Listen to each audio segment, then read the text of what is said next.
trapped a bunch of aging role-playing gamers in their homes, forcing them to crawl out of their pen and paper comfort zone and into the online world of virtual tabletops and video calls. So join them as they raise the curtain to share their stories, insights, and love of all things geek. So grab your longsword and your +1 bottle of Viagra and get ready for another episode of Advanced Age Role-Playing Gamers Podcast. That's a lot of syllables for one sentence.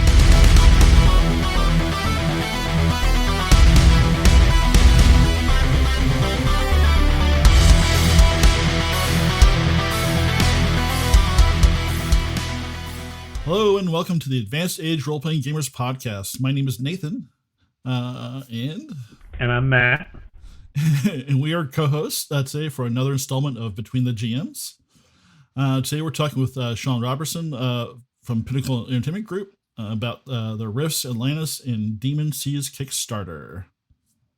So Nathan and I and a lot of the folks in our the cast in our podcast, we've played a lot of Palladium games, especially back in college, and we've covered Supers, Fantasy, Robotech, Beyond Supernatural, Recon, Nightbane, and of course RIFTS.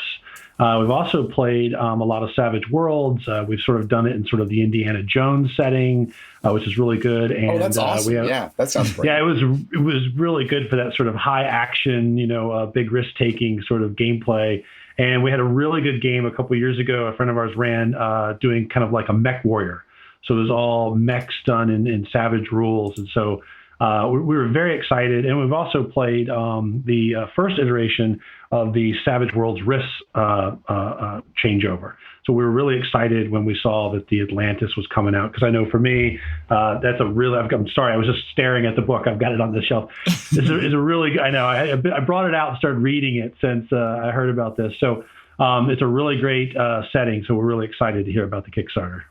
Thanks. I really appreciate you guys reaching out to us online and saying like, "Hey, you want to come on the podcast?" Because I love talking with the true hardcore fans that and you guys you obviously realize that these games are deep enough that you want to have a conversation about it, and that's awesome. Yeah. That's awesome. So,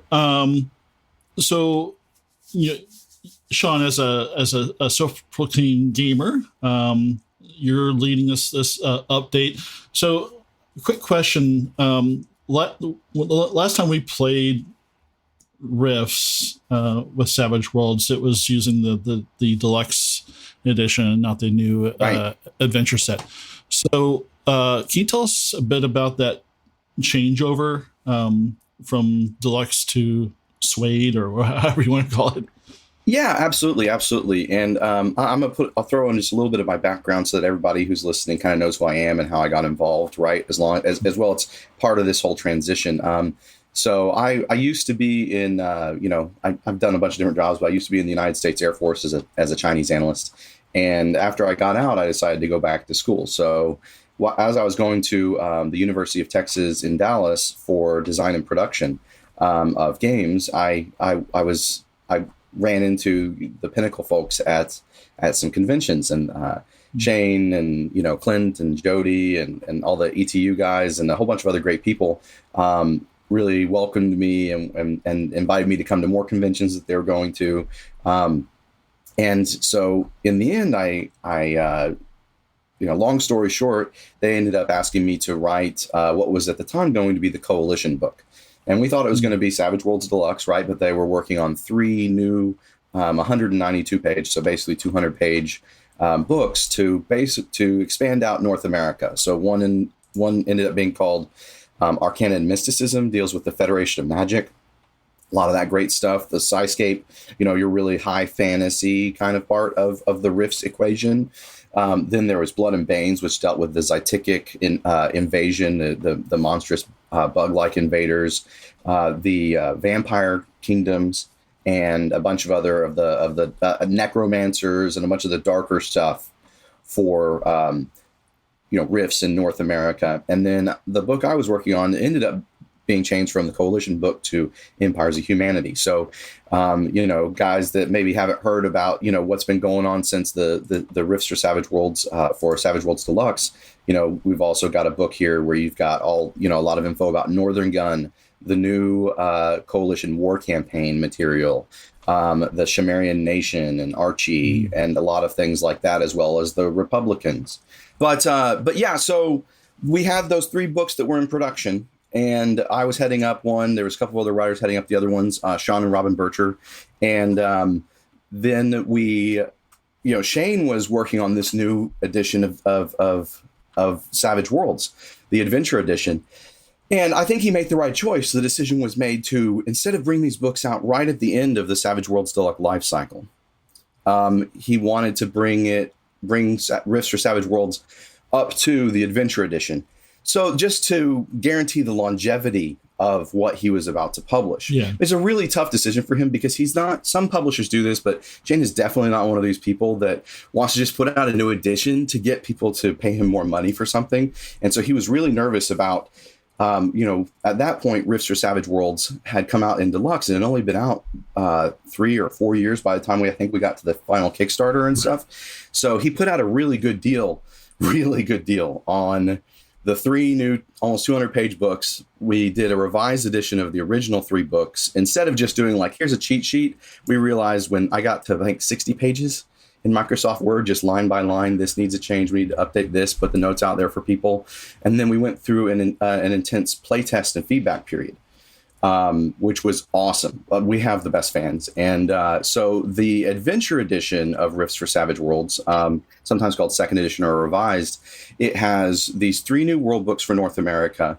It's got the original Tomorrow Legion Player's Guide, which has the most changes, a Game Master's Guide, where I did go in and add sections about, high-octane horror is what I called it, because, people were, how do I do the horror with Rifts with these really high power level characters? Another big thing I introduced into that book is, in the Game Master's Guide, is an entire table for campaign power levels. So if you want to go from a more low-powered campaign or push it up to, Avengers or Cosmic Knights type level campaigns, you can, and we give you those explicit guidelines for how we think that would be best done for your group. Obviously Game Masters can do whatever they want, and I also put in a town generator. So it's really you roll one of all the Savage Worlds dice, right, and pull a card from the action deck, from your poker deck, and it generates a town with all different kinds of crazy stuff going on in it. But besides those updates and those fun added things, we also have what's called the Tomorrow Legion Field Manual. And so that has some new material that I wrote up, some more edges, an extra race, the Vernulians, if anyone remembers those guys. They're lizard, octopi type aliens, as well as took a lot of the adventure material from the deluxe edition and brought it all up to the suede, is what we call it, the adventure edition of Savage Worlds. So that's kind of the overview, I guess. During that period, during that playtest and feedback period going into that, Shane made the decision to have me take over working as the line manager, and now I'm the line editor for Rifts for Savage Worlds. And we have now, the next big thing that we've done is we've got this Atlantis Rising Kickstarter is what we called it. The last one we called it American Armageddon, just to encompass all the different 3 books that were coming in. Right. So if anyone wants to go check out the Atlantis Rising Kickstarter, you can easily get involved and get a hold of all the new books. We have a lot of stuff available. You just order it from the Pinnacle store as well and get it shipped straight to you while you wait for the Atlantis stuff to be fulfilled. But another thing I'll put out there for anyone that has, and I keep trying to put this out there, if you have an old deluxe version and you don't necessarily want to go buy a new physical book, you can contact info at pegging.com, I think it is. But contact Pinnacle, and they'll once you've, I think they want to know what your SKU was and stuff like that. They'll get you a free upgrade copies of the PDFs. So you can see the new books. Yeah, if you have really, book, you can. Did not know that. very Pinnacle, Shane, and the team. We all really want everyone to be able to enjoy Rifts for Savage Worlds, and we're not trying. Again, the new edition for Adventure Edition was trying to make sure we offered the best gameplay possible. to support the full Savage World system. We're not trying to nickel and dime anybody about those original books. So we really appreciate anyone who's backed the original Kickstarter, and please get in contact with us. We'd really like to get you those PDFs and get you rocking and rolling. Maybe you'll buy some new stuff, maybe not, but we really want to make sure that everybody can enjoy the adventure edition of Rifts for Savage Worlds. That's awesome. I did not know that. Yeah. So there you go. Now you're glad you did the podcast. I know. Okay. Do a podcast, free PDF. All right. Well, I just had to jump in. Sorry, Matt. No, that's right. So you know how people talk about the Steam sale for video games? The Steam summer sale, right? That's like me with drive-through RPG. I just have 1,000 more RPG PDFs than I'll ever use. So anyway, back to you, Matt. Yeah, no, I was just going to say, and so we were going to edit. So, all right, so Nathan, do you still want me to, or do you want me to skip down? Whatever you feel like doing, just roll with it, man. I was going to roll with it then. All right, sorry. So I was going to talk to you all about like the military and stuff and our connection, because I've got some connections with you on this. So I was ex-military as well. A long time ago, I was in an Army intelligence unit in Maryland for 6 years. National Guard. No, National Guard up there in Laurel, so near Fort Meade. Oh, yeah, I know exactly where it is. Yeah, I was. I got stationed out at Fort Meade. Yeah. Okay, yeah. So we're nearby, and of course, like once a week or once a month, 2 weeks a year. But a lot of the guys who did what you did in our unit worked full time over at the fort. So that's it. So I was just down, and that was back like, 89, 95. So okay, yeah. I was out there. Let's see, basically 2000. Wait, make sure I don't lie to you guys. Like 2010 to 2012. Nice. Because I spent a lot of time in training. Yeah. But come on. I know we're digressing. The school is in a really nice location, though, right? Monterey, California, for 2 years. Really can't complain. It was Cry me a river, man. Yeah, I lived in Pacific Grove and would go on walks, and there'd be like these hot rod conventions. They'd slowly driving through Monterey and Pacific Grove on up to. What is that town where Clint Eastwood's the mayor? Oh my gosh. Anyways, you just ride up the road up 7 Mile Drive, right? So, or 17 Mile Drive. I forget what it is. Anyways, that's a whole nother thing. But yeah, it was a great experience. It's awesome. All right, so I'll refocusing us back.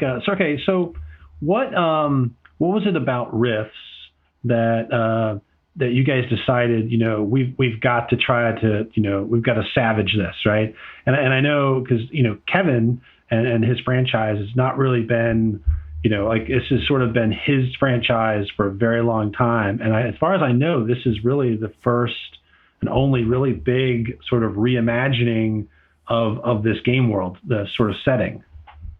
Right. And, so I came in about, I don't know, at this point, more than half, pretty far back, but, at that time, I came in as a writer, which I was excited they gave me that opportunity, right?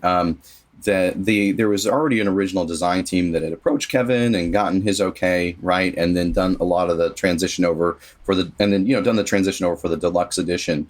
Although with the revised, version that we did with the updates that we did for the adventure edition, there was a lot there to work with and move forward with. But I have talked with all of them about that process. And so, Kevin, I think Kevin gets... People will think, Kevin doesn't like to work with other people or let them play in his sandbox.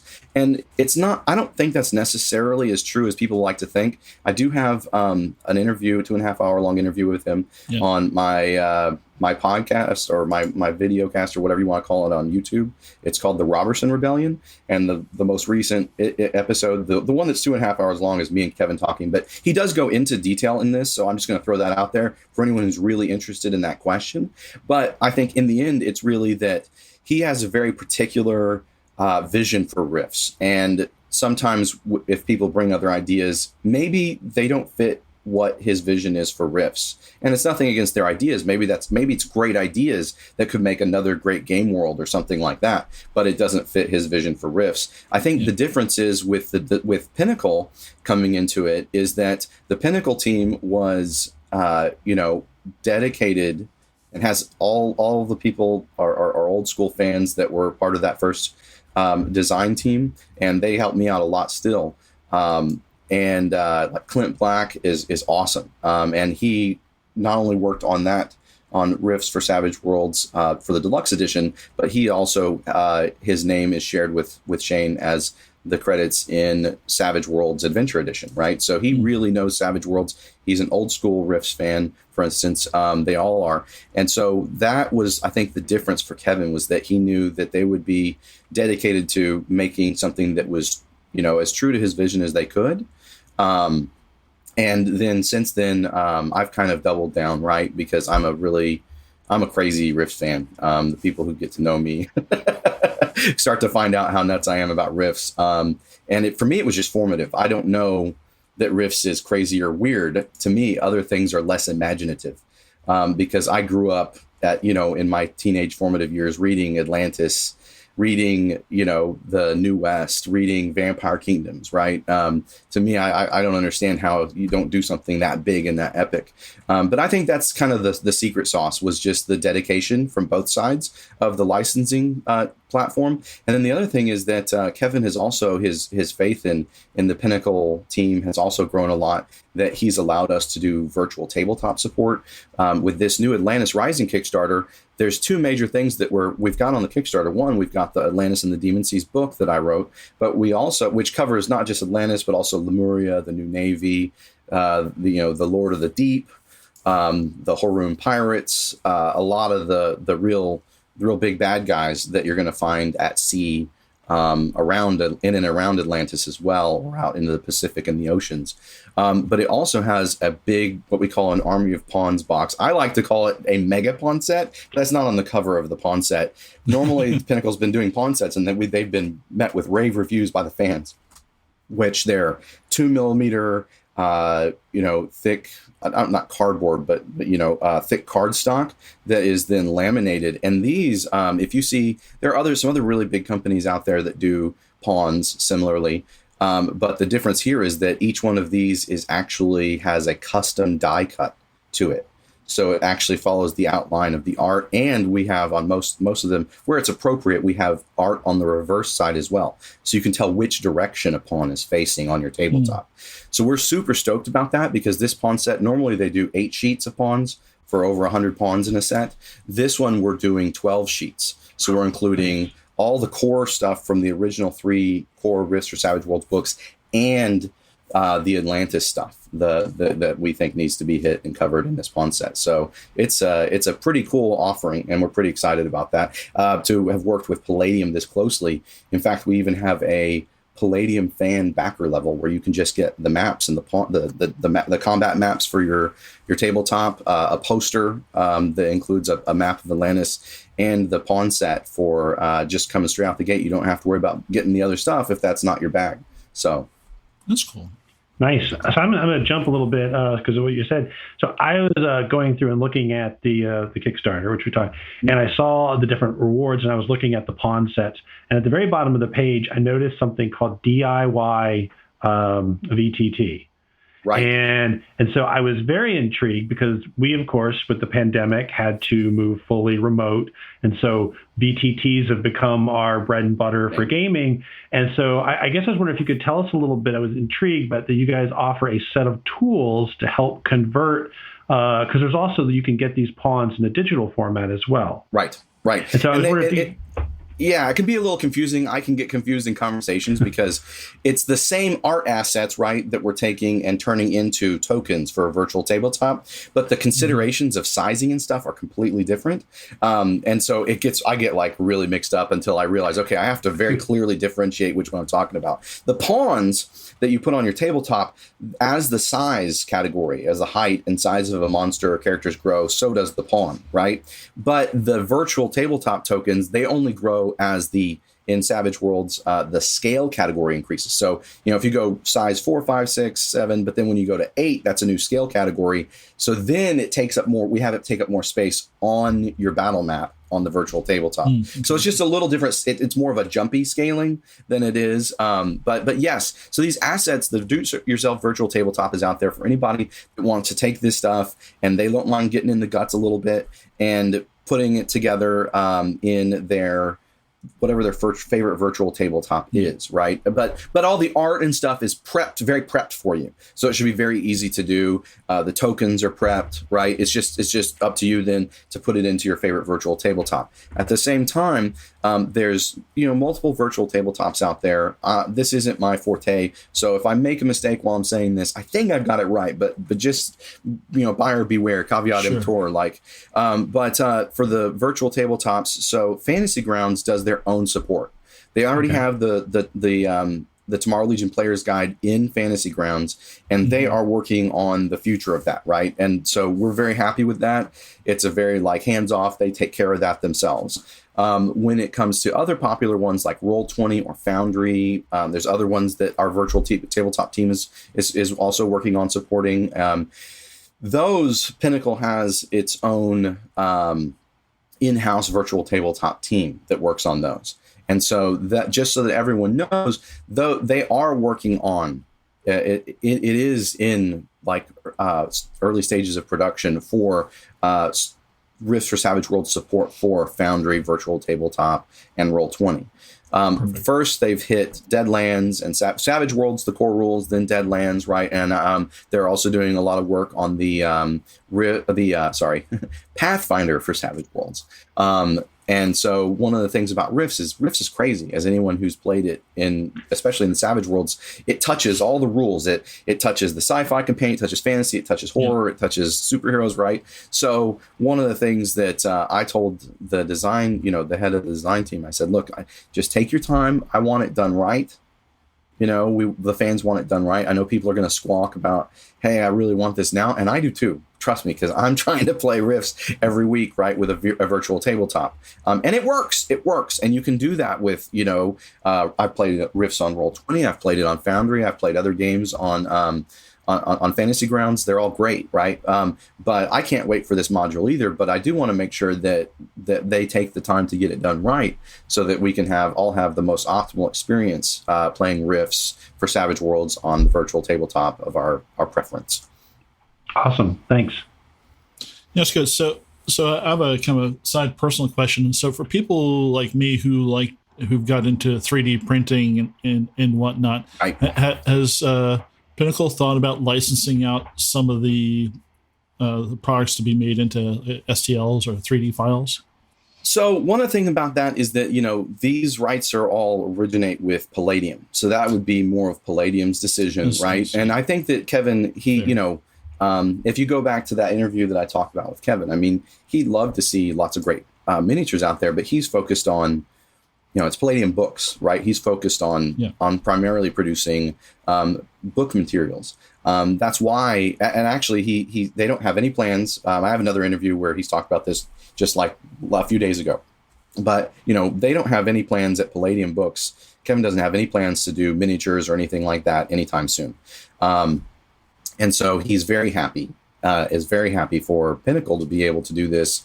And Kevin is trying to share this with the Palladium fans as well, right? So that they can enjoy these assets as well. So I don't know if we're going to look at it doing anything like that or putting out STL files for people. There is a group on Facebook that does do that as kind of like homebrew type stuff where people will talk and share files, and people do some really great stuff. I mean, I'm like blown away. That's the thing about Rifts fans is they're fans. Like, it's not like, if you get somebody that's a Rifts fan, a lot of times it's like very, very strong, right?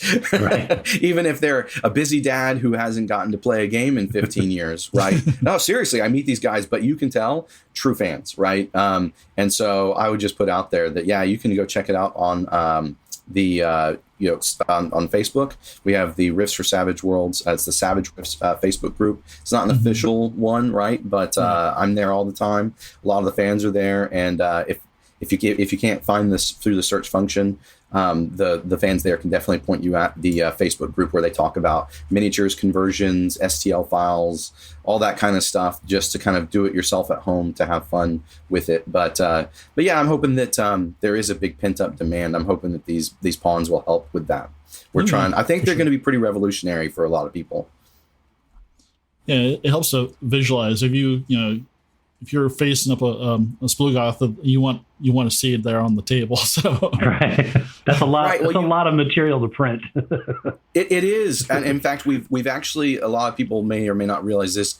We have a lot of art that's great for the books that fits, but we actually, I had to go through and do a new order of a bunch of art to supplement what we already had, and we're ordering all this back art for the backs of the characters. So we're going to have a coalition squad with 3 riflemen with like the old school, right? Like the C-12 laser rifles. Mm-hmm. There's a heavy gunner with the C-20, the C-27 plasma cannon. There's a squad leader, right? And then you've got 5 old style Skelelots. I think we're going to have some of this. We're still trying to figure out exactly how to fit it on the sheets, but we should have 3 to 5 dog boys available. Nice. I think it's going to be 5 with a Psy Stalker, probably. But you're going to have a Psy Stalker with his dog boy pack. You're going to have, a squad of Zytikic warriors, a squad of wild vampires, just a whole bunch of these things that that you're going to need. We have stuff in there so you can use people for militia or mercenaries or commandos that the players might be facing down. A whole bunch of individual pawns for characters, iconic characters like, your Burster or your Glitter Boy or whatever, so that you could use those for players or for NPCs that they run into, as well as you're going to have a Coalition Enforcer, Sky Cycles, so power armor, robot vehicles, all the stuff that I think that you really need, that's really quintessential Rifts, like the Samson power armor, right? Like, we're trying to make sure we can get all that in this set.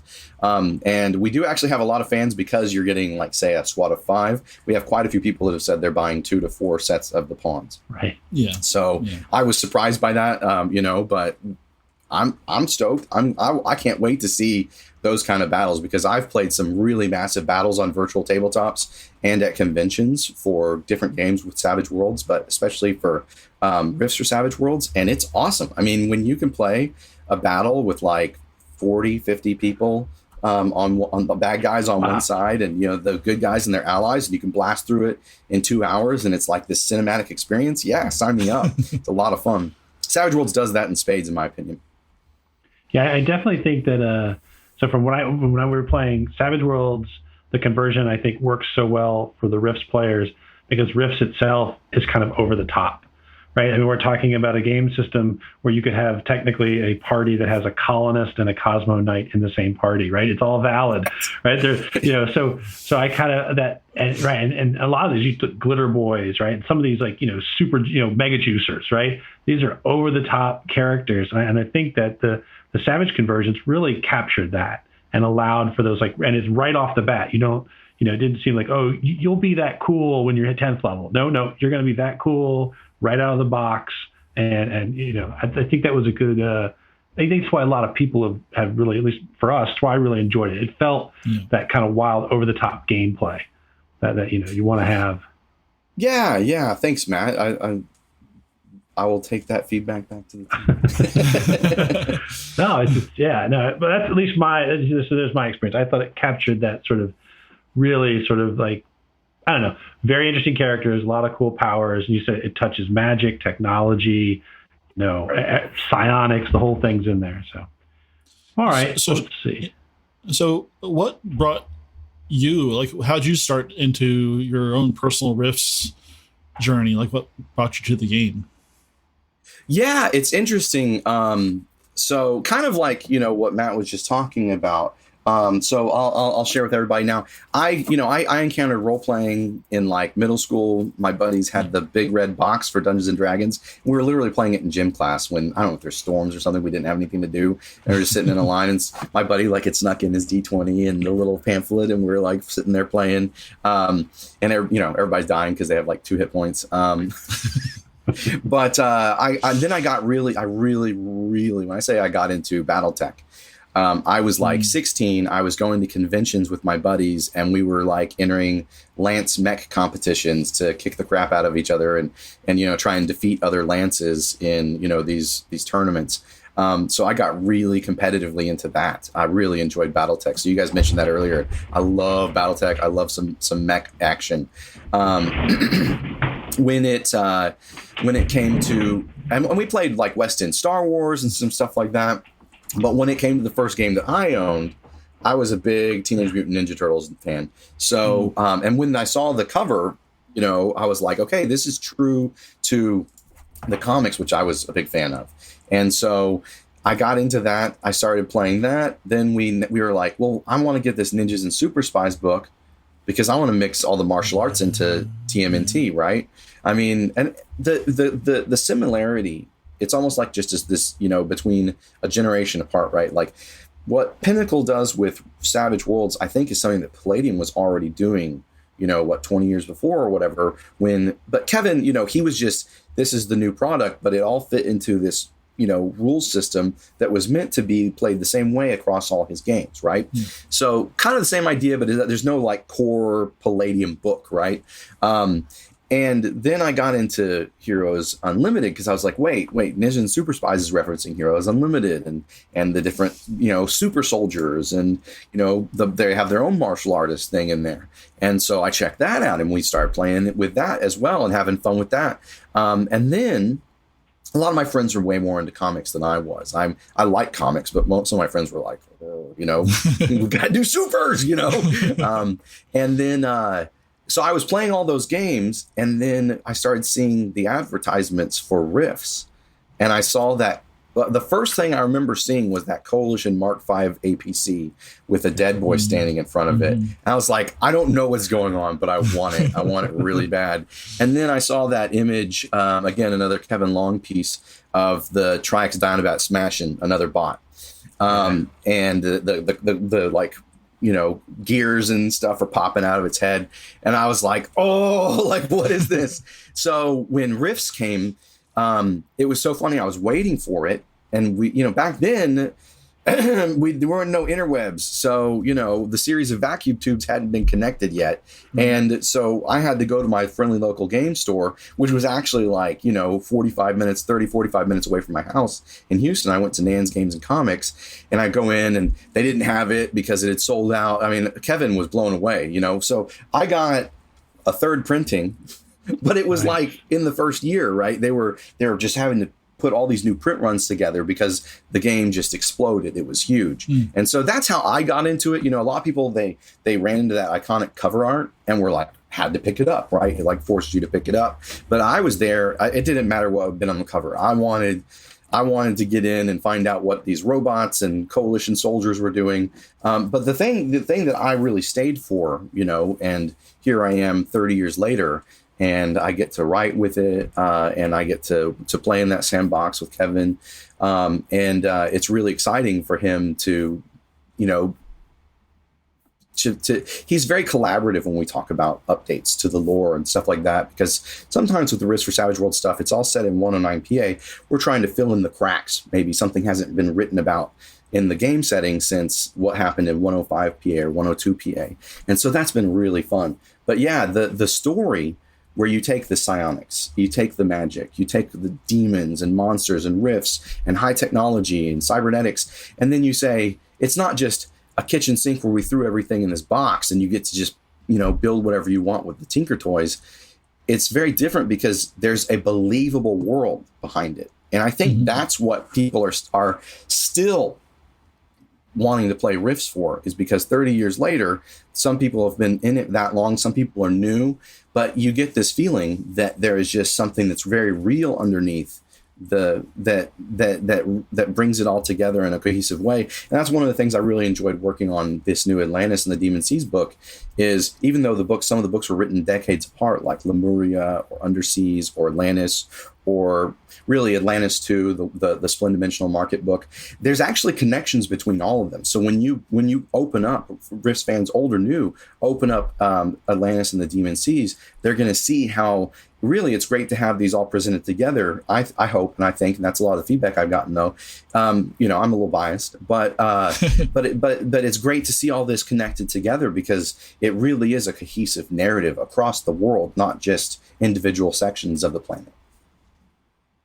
So that's what I was wondering. So that's actually good. So the content for this is going to actually be about 3 to 4 of the traditional books, right? Because I was going to ask, was there going to be content from like the Splend Market, and then when you start talking about that, there's the Navy, that's from, and then Undersea. So this is about what, four original source books. So yeah, we very unabashedly, right?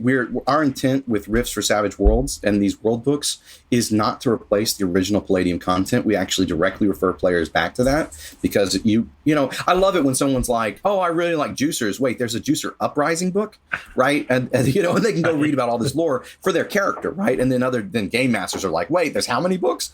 I need to catch up, right?" But I say go hit the stuff that's exciting for you. So I've got the manuscript here pulled up. I write straight into layout. So it's Rifts Ultimate Edition, Rifts Aftermath, Rifts Sourcebook 4 Coalition Navy, Rifts Mercenaries, Rifts Worldbook 2 Atlantis, Rifts Worldbook 7 Underseas, Rifts Worldbook 21 Splend Dimensional Market, and Rifts Worldbook 32 Lemuria are the ones that I primarily referenced, and I would say are very heavily referenced in this, because all of them have some piece of the puzzle that's in this book.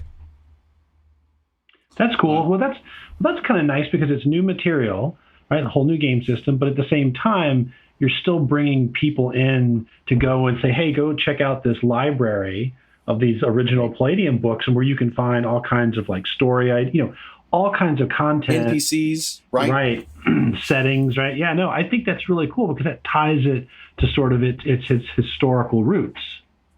Right. And that's one of the things that I've really enjoyed about working with Kevin on it, is when I came to him and I said, "Hey, we have Rift's Mercenaries book that has Ironheart armaments, right? And that gives the players, as mercenary companies with a lot of original Rifts campaigns, the warships and the different vehicles they need to do a seafaring adventure." I said, "But Ironheart armaments, they were seized by the Coalition, right? And there was the Ironheart Avengers, which was a pirate group that was trying to bring back the company. So in this book, we actually have an update in 109 PA. There's their successors. It's Avenger armaments. So you can go and you can buy the old Ironheart armaments production stuff along with a lot of new stuff that is, knockoffs. Well, not knockoffs, but production authorized by the new Navy for certain body armors and boats and stuff, or Tritonia. And so that gives the players a way to kind of navigate through the world, and it updates the story in a way. And Kevin's taking notes. Kevin's like, "Okay, great, this is Rifts. So Avenger Armaments, their core production facilities are in Hughestown. Cool. Next time that's important, I'm going to put it in a Palladium Rifts book." So that's really cool too. Nice. So I was, I guess we were wondering. So you've tackled Rifts Earth very, very well. Are you looking at further supplements in the future, like Three Galaxies, Phase World, that kind of area? I paid him that question. Yeah, you and everybody else, man. No, because I think you're right. What's Rifts without dimensional portals that lead you to some crazy place in time? And that's a really good question. Originally when the Pinnacle did all this and contracted, with Kevin, the current contract is for Rifts Earth, right? Mm-hmm. Because those other things are all considered separate IPs. They're all separate intellectual properties. I mean, you could make a whole bunch of Phase World movies, right? Or Three Galaxies movies. I think that Wormwood could easily be its own movie or trilogy, right? So I think that there's something really special there. One of the things that Kevin has become very confident with working with us, and again, I can refer you back to that interview that I did with him, but he's very open to the idea of other things. So that's a bit above my pay grade to say, yes, that definitely could happen, or definitely couldn't, but I don't want to do that because, that really in the end would be a contractual agreement between like Shane Hensley, the president of and founder of Pinnacle Entertainment, and Kevin Simbita, right, the founder and owner of Palladium Books. But I will say that things like that are definitely on the table. As a line editor, as the product line, guy trying to figure that out, I would say that that things like that would be really exciting to be able to do. And I would love to do them. One of the big things that I'd like to do, we really want to cover Earth, right? Like the current book Atlantis was, we're not done with North America, but we felt like we hit all the high points for North America with the 3 192-page world books that I mentioned earlier, right? I feel like Atlantis and the Demon Seas, this really covers, it doesn't cover everything. We could do a lot with it, right? But it's going to cover all the hardcore stuff you need to cover Atlantis, all the major factions and the different, servitor races and thrall races and stuff like that, as well as, the high seas and underseas content that you're going to need. Whether it's the good guys like the New Navy or the bad guys like the Huron Pirates, the Not Yule, right? All this different stuff, the Milu. Then when the next book, we have officially announced it. I already have a team working with me to create the South America book. So it's in RIFTS, it's called The Land of a Thousand Islands. So I try and make sure that the names don't sound exactly the same between the Palladium and the Savage World stuff. So we'll probably call it The Land of a Thousand Islands. And again, that's what it's called in universe. After that, no promises, but I really want to hit Europe. That's some great content there. Broodkill. And then, yeah. And, I love King Arthur and like all the England stuff, all the Triax stuff. I love all of it. And there's some really cool stuff there. And then I was a Chinese analyst. I lived overseas in Taiwan for a couple of years. I have a degree in Chinese culture and history and language and stuff. So for me, I'd really like to have a hand in, our depiction of Asia or East Asia, however that would look and what it would be called. I don't know exactly, but, cover the China books and probably right? And, maybe Australia while we're at it, right? Because again, we're not trying to, we're not remaking. I have no interest, right? And right now you can order or immediately download from, Drive-Thru-RPG or go at your local friendly bookstore and get Rift's World Book 2 Atlantis. I don't want to rewrite that. It's great, right? So Atlantis and the Demon Seas is more, right? It's tying all this stuff together, bringing it to Savage Worlds for fans of Savage Worlds. Sometimes Palladium fans will enjoy some of the mechanics, like the Juicer's Burn mechanic, and they'll bring it over into Palladium. That's great. Do it, right? I hope that there's some cool stuff that you'll find in here and you're like, I kind of like that idea. I'm going to bring that in for the Tattooed Warrior or something like that. But also we have a ton of adventure material. So the way that I structured the adventures, I hope that when you get to this section of the book, that this adventure would help introduce your players to this part of the world. And then a game master can take it and run with it. Or the plot point campaign is you get involved with a slave uprising against the Splugorth. And so is it easy? Is it fun? No. This isn't like, yay, the Tomorrow Legion Boy Scouts are here to save the world.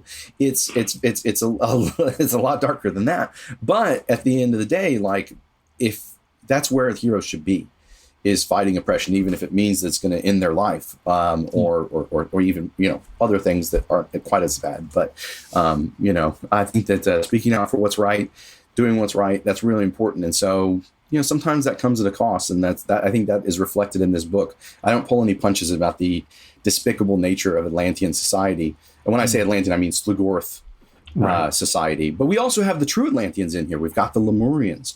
We've got the New Navy, the Sea Titans, right? We've got the Sea Inquisitors. So you also have where you have all this darkness. That's the thing I love about Rifts. You've got this chthonic horror, really dark stuff, right?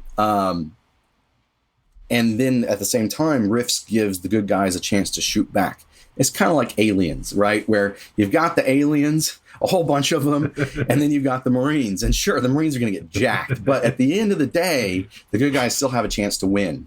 right? And that's for me, that's Rifts. Even if it's just kicking Cthulhu back out of our dimension for another 1,000 years. To Cthulhu, it's like minor inconvenience. To humanity, it's like, yes, we get to live another day.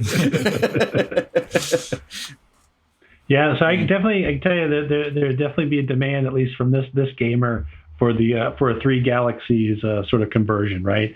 Because it's like, I'd love it. Again, you just open that spectrum of as detailed as one world can be, why not have 1,000 worlds? So right, it's sort of the endless possibility. But having that architecture, I think for myself, that would be awesome to have that architecture to take that and move into that. And as far as like breaching out to like Europe, like I really enjoyed sort of like the Russia book, right? Sort of these like, I definitely, there is such untapped potential, as detailed as North America is, moving that kind of concept over to somewhere like China and Japan or Russia. They've got their own lore, their own, stories, their own, right. And you could weave just as deep a following and from players and story in those regions of the world. So I think that's really cool. I agree. That's why I love Rifts, right? As a fan, I've always loved Rifts and will always love Rifts. And I love telling stories in it because it doesn't pull its punches. Good guys are good guys, bad guys are bad, and it's great when you can defeat them. But that's that I definitely agree with you. Each of these books that we come out with, I think that people could play entire campaigns in Atlantis, entire campaigns in South America, entire campaigns in the New West. And I hope that we're bringing you, the game masters, the material they need in combination with the original Palladium books, which are still in print. I mean, it's currently being developed. New supplements for Rifts are being released by Palladium Books, right? So again, this is all meant to dovetail, and kind of like people like that old Rifts Aftermath book because it caught everybody up to 109 PA. That's kind of the idea with the Rifts for Savage Worlds books, is that all of them, when you get this, it's kind of going to form a snapshot of the world circa 109 PA. So you can kind of see where everything is hopefully when we get done, right? You'll see where everything is, and it's a nice cohesive whole brought up to that one level. Before you move on or do something different with your campaign, right? I mean, that's the other thing about Rifts is it's your campaign. I've heard about people doing a steampunk coalition. Cool, man. That sounds fun, right? Like, where do I sign up to join in on that campaign, right? So I want to see your write-ups. But there's a lot of really deep material here that we can do for years and years to come. One of the great things about Savage Worlds is we do have the companion books. And if you want to get going as soon as possible, one of the things I will suggest, or for any Rifts fan of Rifts for Savage Worlds, there is the vehicle guide. And one of I wrote that. But it was from the lessons learned about, okay, how do we make sure that there's this nice, clean transition, right, between infantry to tanks to dragons and starships and battleships, right? So that is a mathematical love letter to that expression, I guess you could say, where you can take these, and it's not like the science fiction campaign where you have build rules. It's where you're able to go and you're going to say, okay, this is what the stats for a battleship of this size would be, or a cruiser, or a futuristic airplane, or an ancient wooden wagon, right? I mean, you can use it for all this kind of stuff, and then just kind of attach guns and sensor systems as needed. And at the back of the pamphlet, or I don't know what to call it, like PDF, right? The supplement, we give you a lot of examples on how to do that. How to create, your Doomstar that could blow up a planet, or how to do, this or that, your galactic exploration vessel with an intrepid crew. But in addition to that, so I'd say if you really want to dig into stuff like that, and just as any Rifts game master, because I had my guys, we rolled randomly for a Rift, and they randomly showed up in an alternate timeline of the 1800s where Cthulhu was fighting the French in Louisiana. It was just nuts, right? And we had a blast. But something like this could help you be like, okay, well, how do I, if Napoleon made an armored wagon, what would that look like, right? But you can get that. The other thing is that the sci-fi companion, the fantasy companion, the horror companion, right? The companions are really important. If you want to do the 3 galaxies and Phase World, I would say pick up the sci-fi companion. Now, the companions are all in development, right? We don't have any specific release dates for any of those, although I think they did announce that the Supers Companion was the next one coming to Kickstarter, but I could be wrong. Don't cut my hands off or hate me if I got that one wrong, because I'm kind of like head down in the Rifts Kickstarter. Yeah. But I will say that I have, been there to help give sanity tests and or maybe be more involved with some things to make sure that it is all compatible, right? That Rifts for Savage Worlds is Savage Worlds, and all the stuff should work very well and play well together. Although I would say if you're going to throw monsters at your heroes, just that level of gear that a lot of Rifts players, like you said, they out the gate, you're a glitter boy. Out the gate, you're a cyber knight. Out the gate, you're a juicer, right?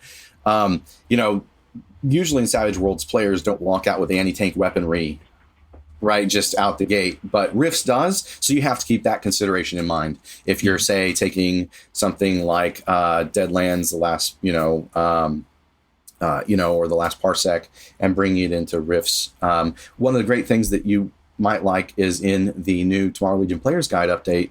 In the revised edition, I have an entire section, like a whole sidebar, about how to take characters from other Savage Worlds properties and bring them into Rifts for Savage Worlds so that they can, stand there and stand up and adventure with Rifts level heroes. So that is in there too. Yeah, mega damage, right? So, all right. Well, go ahead, Nathan.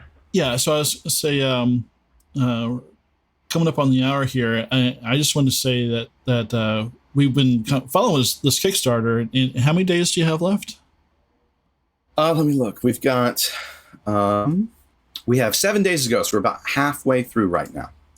And you've got tons of support. Around 1,300 backers now. So people are really we're almost falling to 1,300. behind this. That's amazing. It's been great. Yeah.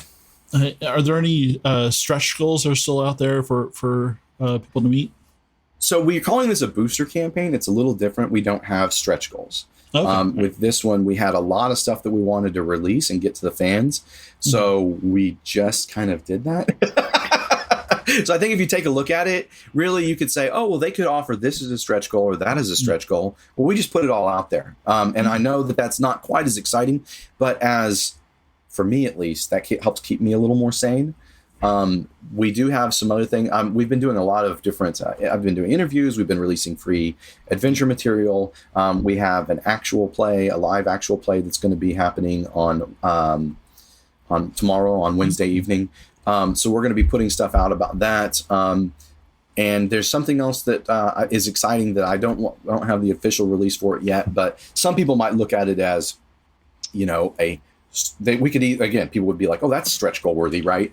That we're going to announce that we're like, hey, there's this one little thing that we want to add to this that we think people will be really excited about. But just for our sanity and for the pace of the Kickstarter, we decided to go the booster route. And so far, it doesn't seem like it's hurting anything because people are really excited. We've got lots of backers.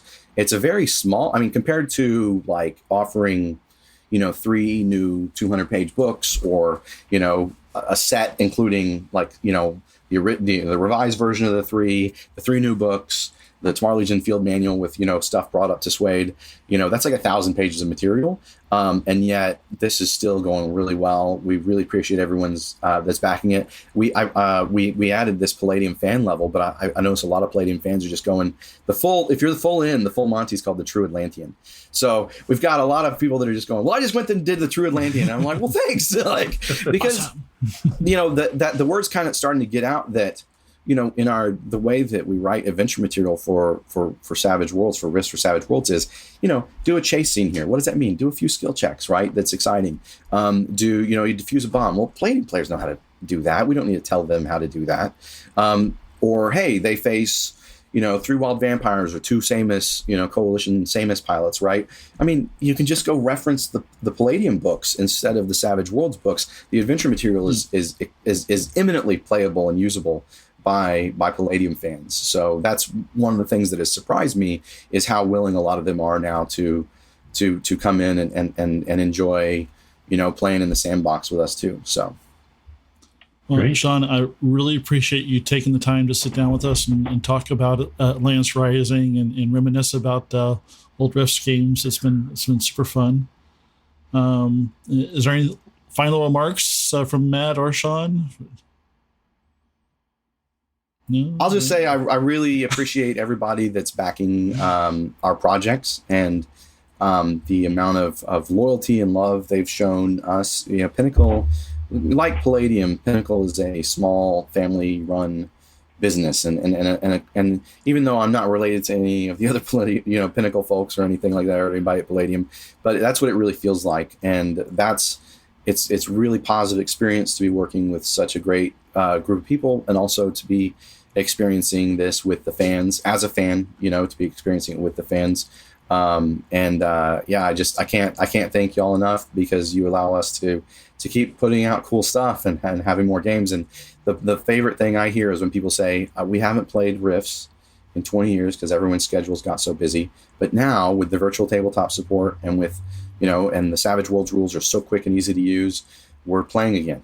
And to me, that's the ultimate thing to hear as a writer and a designer of a property like this, right? Is being involved with this is just to hear people are gaming again that weren't able to game for whatever reason. So that's my favorite thing. I just want to put that out there. I appreciate everybody sharing that with us. That's great. Yeah, thank you very much for coming on with us. I appreciate it. Yeah, anytime. Let me know. All right, that wraps up this installment of Between Two GMs. Thanks to Sean for joining us today, and folks, get out there and support Atlantis Rising. I can't wait to play it at our table. Thank you. Thank you.